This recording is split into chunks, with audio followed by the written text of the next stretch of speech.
ഗാസയെ ശവപ്പറമ്പാക്കി Israel സേനയുടെ ആക്രമണം. കഴിഞ്ഞ 24 മണിക്കൂറിനിടെ ജൂതപ്പട ഗാസയിൽ വധിച്ചത് 300 പാലസ്തീനികളെ. അക്ഷരാർത്ഥത്തിൽ ഗാസയിൽ ഉടനീളം ബോംബ് മഴ വർഷിക്കുകയാണ് ഇസ്രായേലി സേന. ബന്ദിമോചനത്തിന് ഹമാസ് വൈകുവോളം ഗാസയിൽ പാലസ്തീനികളെ കൊന്നൊടുക്കുകയാണ് ഇസ്രായേലി സേന ചെയ്തുകൊണ്ടിരിക്കുന്നത്.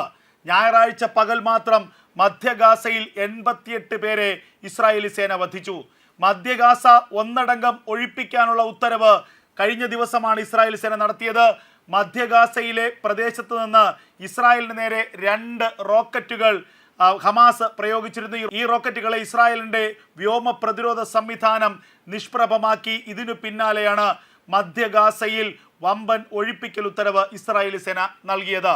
ഒഴിപ്പിക്കൽ ഉത്തരവിന് പിന്നാലെ മധ്യ ഗാസയിലെ പ്രധാനപ്പെട്ട കേന്ദ്രങ്ങളിലേക്ക് ഇസ്രായേലി വ്യോമസേന ബോംബുകൾ വർഷിക്കുകയായിരുന്നു. ജനങ്ങൾക്ക് തെക്കൻ ഗാസയിലെ അഭയാർത്ഥി ക്യാമ്പുകളിലേക്ക് അതുപോലെ മാനുഷിക കേന്ദ്രങ്ങളിലേക്ക് പോകാനുള്ള നിർദ്ദേശമാണ് ഇസ്രായേലി സേന നൽകിയത്. ആ നിർദ്ദേശം വന്ന് 3-4 മണിക്കൂറിന് ശേഷം കനത്ത ബോംബിംഗ് ഗാസ സ്ട്രിപ്പിലുടനീളം ഇസ്രായേലി സേന നടത്തി. മധ്യ ഗാസയിലും വടക്കൻ ഗാസയിലും ബോംബാക്രമണം തുടർന്നു എന്നുള്ള വാർത്തകളാണ് ഇപ്പോൾ പുറത്തു വരുന്നത്.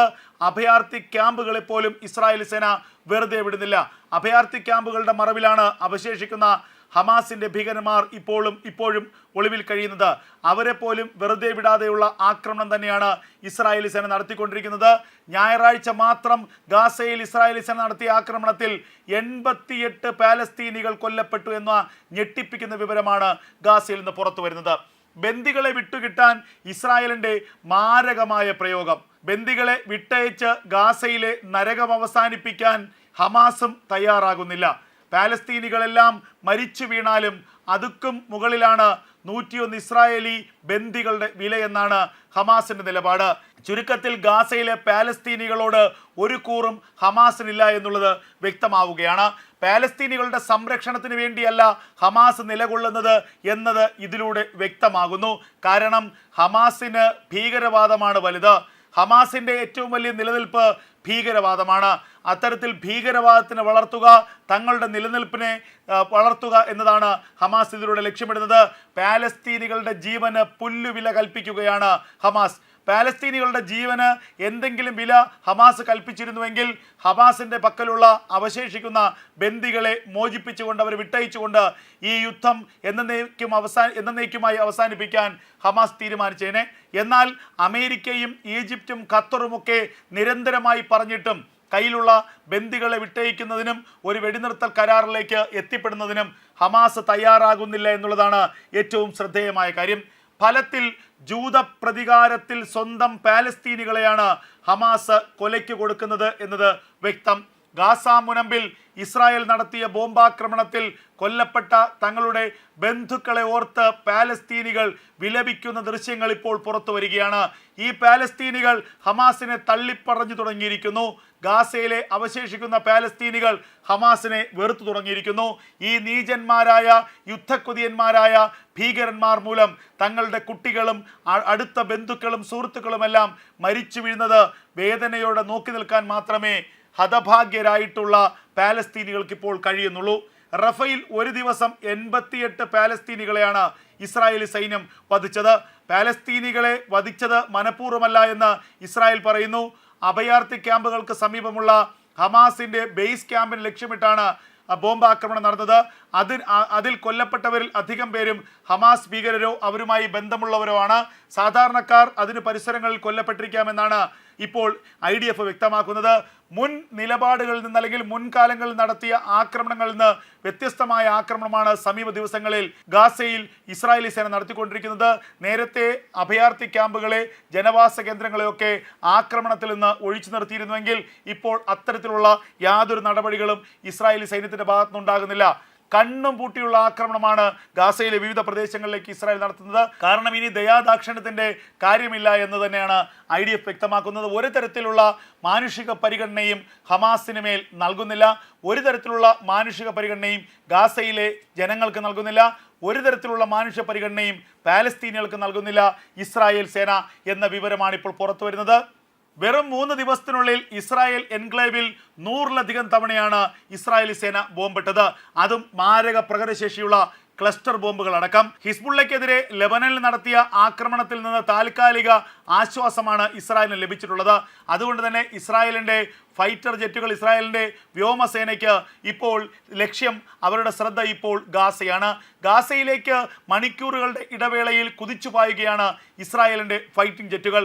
അത് ഗാസയുടെ ആകാശങ്ങളിൽ നങ്കൂരമിട്ടുകൊണ്ട് പ്രകമ്പനശേഷിയുള്ള മാരക പ്രഹരശേഷിയുള്ള ബോംബുകൾ ഗാസ സ്ട്രിപ്പിലേക്ക് വർഷിക്കുകയാണ്. തെക്കൻ ഗാസയെന്നോ വടക്കൻ ഗാസയെന്നോ അല്ലെങ്കിൽ മധ്യ ഗാസയെന്നോ വേർതിരിവില്ലാതെ ഹമാസിന്റെ സാന്നിധ്യം എവിടെയൊക്കെ ഉണ്ടാകാൻ സാധ്യതയുണ്ടോ ആ മേഖലകളിലേക്കൊക്കെ തന്നെ കനത്ത ബോംബാക്രമണം നടത്തുന്നു. ഗാസയിൽ ഇസ്രായേലി സേന ഇന്നലെ നടത്തിയ ആക്രമണത്തിൽ ഒരു കുടുംബത്തിലെ 12 പേർ ഉൾപ്പെടെ 62 പേർ കൊല്ലപ്പെട്ടു എന്നുള്ള മറ്റൊരു റിപ്പോർട്ടും പുറത്തു വരുന്നുണ്ട്. ഗാസയിൽ മരണം കുന്നുകൂടുകയാണ്. തെരുവുകൾ ശവപ്പറമ്പായി മാറുന്നു. മൃതദേഹങ്ങൾ അടക്കം ചെയ്യാൻ കഴിയാതെ ആരോഗ്യ പ്രവർത്തകർ പരക്കം പായുകയാണ്. ആംബുലൻസുകളെ പോലും ആക്രമിക്കുന്നു. ആംബുലൻസുകളുടെ മറവിൽ ഹമാസ് ഭീകരന്മാർ ഒളിച്ചു കടക്കുന്നു എന്ന സൂചനകളുടെ അടിസ്ഥാനത്തിലാണ് ആംബുലൻസുകളെ പോലും കൃത്യമായി പരിശോധിക്കുകയും ആക്രമിക്കുകയും ചെയ്യുന്നത് ഇസ്രായേലി സേന. നേരത്തെ നമുക്കറിയാം, കമാൽ അദ്വാൻ ആശുപത്രിയിൽ 100 കണക്കിന് ഹമാസ് ഭീകരന്മാരാണ് മാസങ്ങളോളം ഒളിവിൽ കഴിഞ്ഞത്.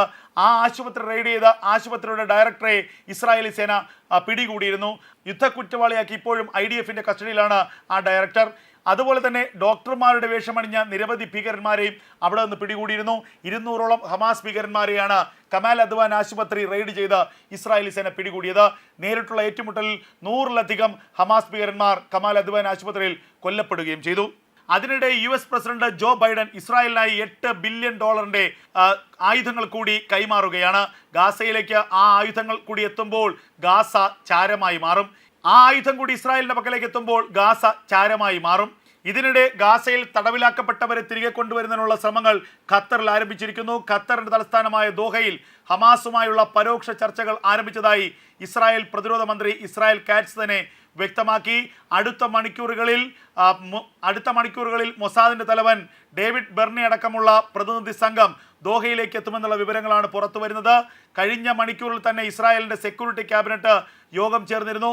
ഇസ്രായേൽ കാറ്റ്സിന്റെ അധ്യക്ഷതയിൽ ബെഞ്ചമിൻ നെതന്യാഹു അടക്കമുള്ളവർ പങ്കെടുത്ത യോഗത്തിൽ ഒരു തരത്തിലുള്ള കോംപ്രമൈസും ഹമാസുമായി ഇനി വേണ്ടെന്ന നിലപാടാണ് ഇപ്പോൾ സ്വീകരിച്ചിരിക്കുന്നത്.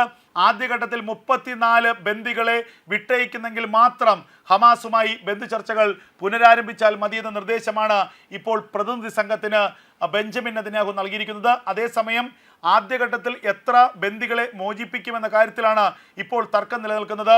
ആദ്യഘട്ടത്തിൽ 24 ബന്ദികളെ മോചിപ്പിക്കുമെന്നും അവരുടെ പേര് വിവരങ്ങൾ അറിയിക്കാമെന്നുമാണ് ഹമാസ് നേരത്തെ പറഞ്ഞിരുന്നത്. എന്നാൽ മോചിപ്പിക്കേണ്ടവരുടെ ലിസ്റ്റ് തങ്ങൾ നൽകുമെന്നും 34 പേരെ ആദ്യഘട്ടത്തിൽ മോചിപ്പിക്കണമെന്നും ഇസ്രായേലും ആവശ്യപ്പെട്ടു. ഈ തർക്കമാണ് ഇപ്പോൾ ഏറ്റവും വലിയ പ്രതിസന്ധിയായി നിലനിൽക്കുന്നത്.